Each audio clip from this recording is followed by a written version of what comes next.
Namaste, everyone. So, on this first day of 2024, I wanted to put out this message through the LivingWise Project. While I'm here actually in the city of Brisbane in Queensland, Australia, where it's currently a very rainy New Year's Day, and you can probably hear some rain and some of the exotic birds that we have here in the background. There's all kinds of wonderful, beautiful birds here. The one that you can probably hear screeching in the background is the cockatoo. It's like a white big bird with a saffron crest. Occasionally you might hear some kookaburras as well, and then a host of other smaller birds. It's a very interesting flora and fauna here in Australia because it's a very well preserved part of the old Gondwana land, which was also what India was a part of. So there is this very ancient connection between India and Australia as being part of this Gondwana land. So some of the flora, fauna, and some of the animals that we have in India, you also have here, and you may not see them in other parts of the world as much. Eucalyptus trees, for example, or very interestingly, they also have here the gulmohar tree, which always reminds me of India. But here in Australia, it's very well preserved. The natural beauty and the natural landscapes and forests are still very well preserved. So it really gives you that feel of this very ancient Gondwana land that must have been around at the time of the dinosaurs. So it's always very nice to be here, especially to be in the natural environment. This podcast, I wanted to talk a little bit about India, actually, not Australia, the land of Bharat. Because actually, whenever I travel away from Bharat, I can't help but, I think this is not just me, but whenever I think anyone from Bharat goes abroad, we can't help but make certain comparisons to our own country and then lament about why certain things in our country are not, as good as some of the things here, especially when it comes to things like infrastructure or, just even the state of the natural environment. We may, think about the crowds and the pollution in our own country when we compare with perhaps some of the more developed nations in the world. And then I always also think about, what makes India unique, despite all of the problems and all of the issues, what Bharat is really about. That always stays in my heart as something that is far superior to anything that you find in other countries. And, you may say I'm prejudiced because I am from the country, but actually, that which truly makes India great is not something that belongs to only a certain people or a certain land. It is something universal. That is what is the greatness of India, that that it is a culture that was able to tap into the universality of human consciousness and to bring it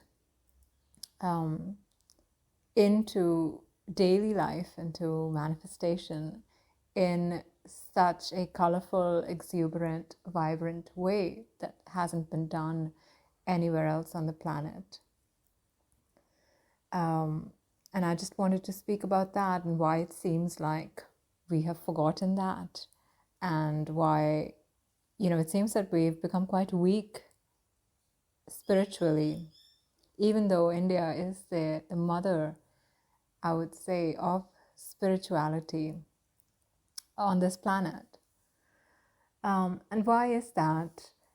So, when I think about what is considered great or good, I think in Bharat we always had very different standards.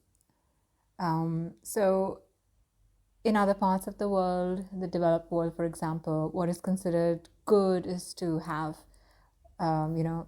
good material setup, to have wealth, to attain things in the physical world, to have skills to do well. And all of that is great. But it kind of stops there. Whereas in India, it was kind of the other way around. So what we said in India is that, the most important thing is to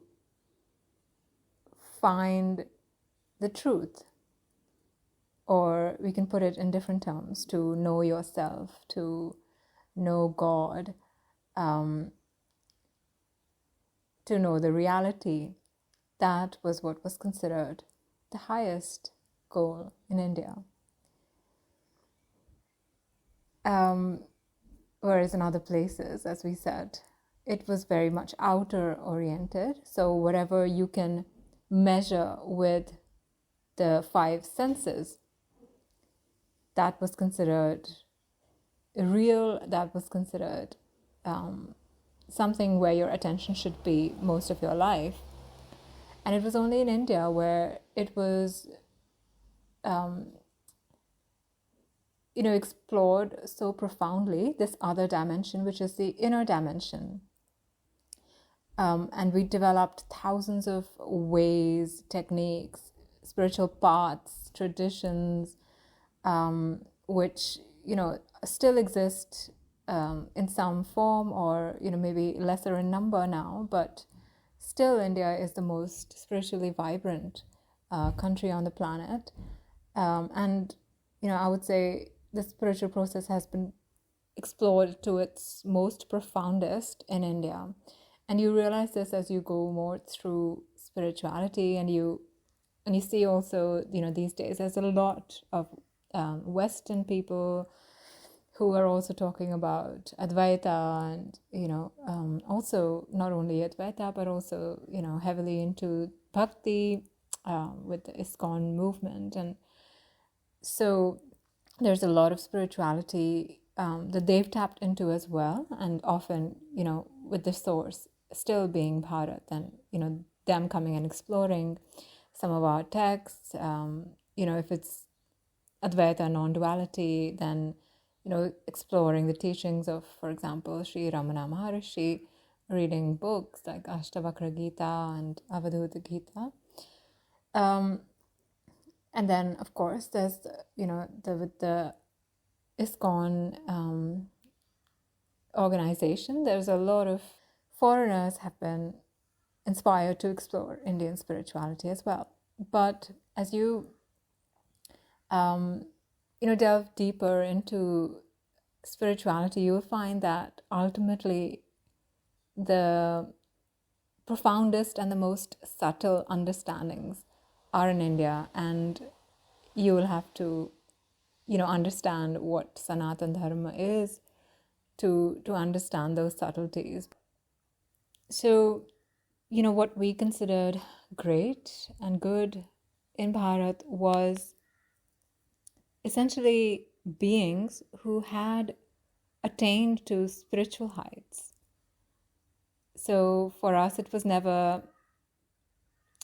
even, that the emperor is the greatest. We didn't think that, being a king, a worldly king, was anything great. In fact, emperors and kings have always bowed their heads down to sages. The sage may live in a broken, a rundown hut, but the king will come and bow his head at the feet of that sage who is probably dressed in rags. So for us, the kings who were enlightened also paid respect to sages, to the wisdom of sages, and realized that that was the higher thing. So if you think of, like King Janaka, for example, his guru was Ashtavakra. Or, there was a King Ambrish who was a great devotee of Krishna. And even in more recent times, for example, Chhatrapati Shivaji Maharaj, his guru was Samarth Ramdas, and he was exceptionally devoted to his guru. And there's no doubt that the guru was his strength and his inspiration and his driving force for all that Shivaji Maharaj was able to accomplish. And also coming down to Mahatma Gandhi, father of the nation, a deeply devout spiritual man, he also tapped into the spiritual strength to free India. It wasn't, as we know, on the basis of the strength of an army holding weapons and fighting back that Bharat won its independence, but it was on the strength of somebody who spent his days chanting the name of God and singing Ram bhajans and encouraging others to do the same. So, India has always risen up by tapping into the spiritual impulse. That has been our strength, and that is actually the only way we can ever rise up. Because Indian people, they have it in their DNA that, they can't follow rules, as we know. They are a little bit skeptical of morality, in the sense that, we have a natural sixth sense of when we can sense when somebody is coming from the truth, or when, we can sense these sages and saints, and we instinctively know that that is the highest thing to follow. So, it's obviously abundantly clear, at least to my mind, that the only way that Bharat will rise is if that spiritual impulse is ignited and followed. And we have with us today, fortunately, so many amazing beings who are bringing the true light of spirituality to people.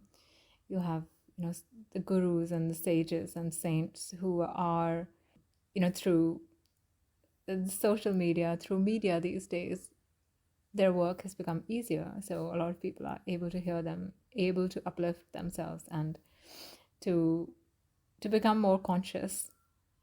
Because ultimately, any country or, the planet or the world rising up means that individual people have to rise up. So I thought I might just read a few verses from the Bhagavad Gita to inspire us for this new year. And, just in the hope that people might be motivated or inspired to take up some kind of spiritual practice, whether it is meditation, whether it is chanting, whether it is doing some kind of seva as karma yoga. Take up something within their daily life that serves as a reminder that the highest purpose that has always been known to us is to find that eternal truth and that consciousness that we are at the heart. And to know that and to honor that and to live that out in our lives, to allow that light to come into the world, to inform our lives and our actions. You might also consider it a spiritual practice to take up reading something like the Bhagavad Gita, which I think is so essential. And, I think that if you're somebody who has been on the spiritual path a long time, sometimes there can be many confusions that get picked up along the way, especially if the path has been a long path. You may have picked up misunderstandings or confusions, and for that, there is nothing better than the Bhagavad Gita to bring you back to the center and to really tell you the truth. Because it is such a wonderful scripture that really integrates both the outer and the inner. So sometimes if we're following a certain spiritual path, it's very difficult and it's very delicate to try and maintain this balance between the inner and outer. We may spend too much time in meditation and going inwards and perhaps develop some misunderstandings about, what oneness means or what universality means. I know that there can be certain pitfalls in the jnana path, for example. And there's nothing better than the Bhagavad Gita to bring about that balance within us, to remind us of the balance. Not even remind, it just automatically, can set you in that middle ground, as they say, or in that equanimity, to recenter you.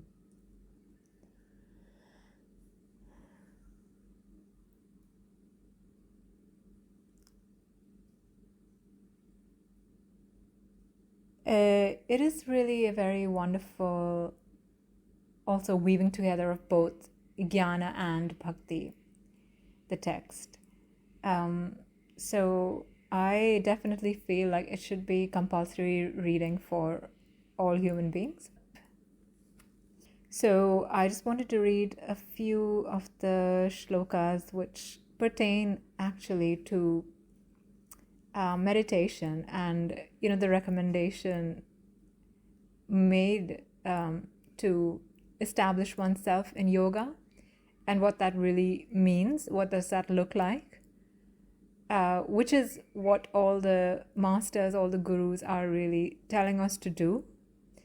In short, is to establish yourself in yoga. Yoga, of course, being the unity of the Atman with the Paramatman, you could say, in one way.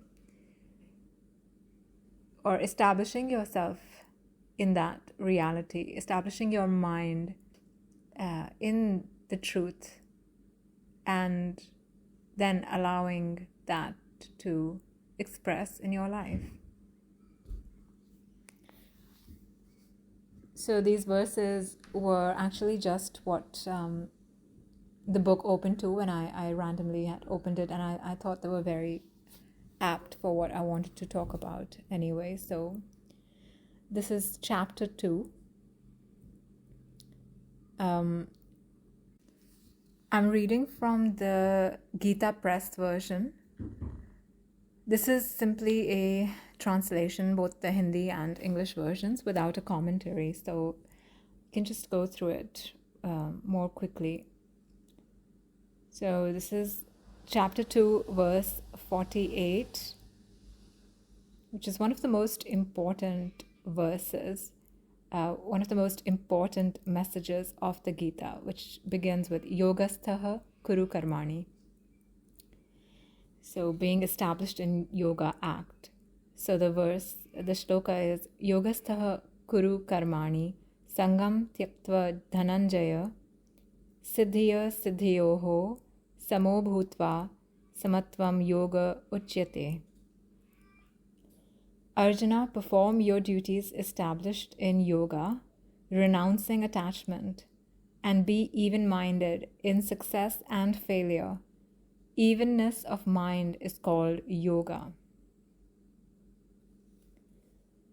The next, I will just read the English versions, the next few shlokas. Action with a selfish motive is far inferior to this yoga in the form of equanimity. Do seek refuge in this equipoise of mind, Arjuna. For poor and wretched are those who are the cause in making their actions bear fruit. Next shloka. Endowed with equanimity, one sheds in this life both good and evil. Therefore, strive for the practice of this yoga of equanimity. Skill in action lies in the practice of this yoga. Karmsu kaushalam. So skill in action comes from equanimity of mind, which is what yoga is. So Bhagwan is explaining to Arjuna what is actually the meaning of yoga and how must one be in this world. One must be in this world established in yoga, which means with the mind in equanimity. Shloka 51. For wise men possessing equipoised mind, renouncing the fruit of actions, and freed from the shackles of birth, attain the blissful supreme state. When your mind will have fully crossed the mire of delusion, you will then grow indifferent to the enjoyments of this world and the next that have been heard of, as well as to those that are yet to be heard of. When your intellect, confused by hearing conflicting statements, will rest steady and undistracted, that is, in meditation on God, you will then attain yoga, which is everlasting union with God. Then Arjuna speaks, O Krishna, what are the characteristics of a God-realized soul, stable of mind and established in samadhi, or perfect tranquility of mind? How does the man of stable mind speak? How does he sit? How does he walk? Sri Bhagavan says, Arjun, when one thoroughly casts off all cravings of the mind and is satisfied in the self through the joy of the self, he is then called stable of mind. So the reason I wanted to read these verses was also because there is, so much talk these days about meditation. And on the other hand, if meditation is not followed, then about mental illness. Sadhguruji has spoken recently, and he has been speaking for a long time, but also a special New Year's message was around this, as was Narendra Modi ji's, latest Man Ki Baat, and the New Year message, was about this as well, about how mental illnesses are increasing all over the world. The UN is predicting a mental health pandemic, and how meditation and what is the true yoga is essential for today. So we are living in a world where we are so distracted like never before, be it with technology or other activities. It's just a never-ending circus. There's always just more and more things to be consuming through all of your senses, not only through your taste buds, but through your eyes, through your ears. There's always new and flashy things appearing which grab our attention and suck all of our energy. And no wonder we feel drained, we feel disturbed, we feel we can't sleep well at night. We feel oftentimes negative emotions within us, whether it's anger, whether it's jealousy, whether it's, feeling hurt, feeling resentment. It's the inevitable consequence of our senses being completely absorbed in worldly things, in the outer things, and not having sufficient rest. And the whole point of meditation and yoga is to bring the mind, at least for certain periods of time in the day to bring it away from being engaged constantly in the world outside and to bring it into rest within ourselves. That is what is the whole purpose of meditation and yoga. And when the mind is able to rest in that way, to receive that true rest, that is when we can feel peaceful. That's when we can feel joyful. And really, that's the only way we can truly function in the world. Coming from that place of actual sanity. Otherwise, we're just pulled around here and there. Our mind is constantly distracted, constantly uncentered, not knowing what it's supposed to be paying attention to, and then just being dragged around by impulses and reactivity. So the sooner we realize what is a healthy state of mind, and here Krishna is telling Arjuna what is a healthy state of mind. These things look, when we might hear them, we might think that they're very far-fetched things that are for yogis who like to sit in caves, or people who just like to shut the world out and just meditate all day. But this is actually just very practical, how to live practical life well. This is what Krishna is all about. He is the most practical God, person, master, whatever you want to say out there. He gives the most practical advice, and what he's saying is what is good for practical functioning. It's not something that is for, what you do in your last breath. The last breath of life is to sit in yoga and then, go to God. But this is what is to be followed for a well-functioning life, for your body and mind to function well in daily life. This is what is required. So Krishna goes on to say, the sage whose mind remains unperturbed amid sorrows, whose thirst for pleasures has altogether disappeared, and who is free from passion, fear, and anger, is called stable of mind. He who is unattached to everything and meeting with good and evil neither rejoices nor recoils, his mind is stable. When, like a tortoise that draws in its limbs from all directions, he withdraws all his senses from the sense objects, his mind becomes steady. Sense objects turn away from him who does not enjoy them with his senses, but the taste for them persists. This relish also disappears in the case of the man of stable mind when he realizes the Supreme. Turbulent by nature, the senses, not free from attachment even of a wise man who is practicing self-control, forcibly carry away his mind, Arjuna.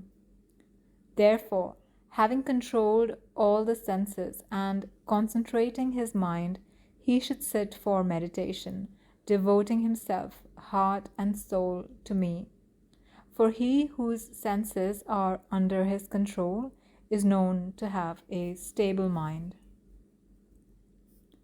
The man dwelling on sense objects develops attachment for them. From attachment springs up desire, and from desire unfulfilled ensues anger. From anger arises delusion, from delusion confusion of memory, from confusion of memory loss of reason, and from loss of reason one goes to complete ruin. Buddhinasho. That's what Krishna is talking about. For your buddhi to work properly, for your mind to be thinking correctly, what is needed is for it to be practicing self-control, for the mind to be controlled and centered in the self through the process of yoga. But the self-controlled sadhak, while enjoying the various sense objects through his senses, which are disciplined and free from likes and dislikes, attains placidity of mind. With the attainment of such placidity of mind, all his sorrows come to an end, and the intellect of such a person of tranquil mind, soon withdrawing itself from all sides, becomes firmly established in God. He who has not controlled his mind and senses can have no determinate intellect nor contemplation. Without contemplation, he can have no peace. And how can there be happiness for one lacking peace of mind? As the wind carries away a boat upon the waters, even so, of the senses moving about among sense objects, the one to which the mind is attached takes away his discrimination. Therefore, Arjuna, he whose senses are completely restrained from their objects is said to have a stable mind.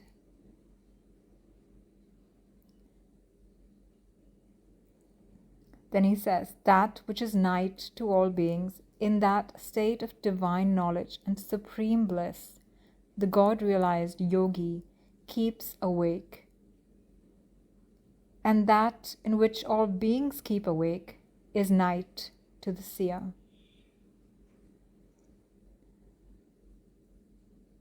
As the waters of different rivers enter the ocean, which, though full on all sides, remains undisturbed, likewise, he in whom all enjoyments merge themselves without causing disturbance attains peace, not he who hankers after such enjoyments.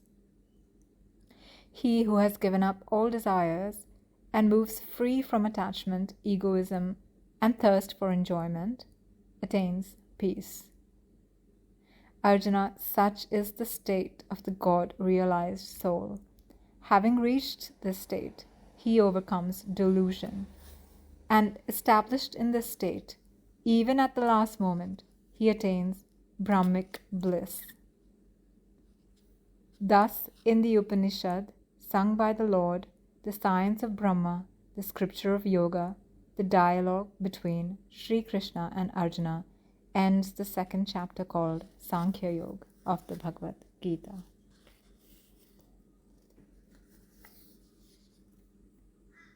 Namaste to all, and with full heartfelt wishes and blessings for a beautiful, wonderful 2024. May it be brighter in every way possible. Om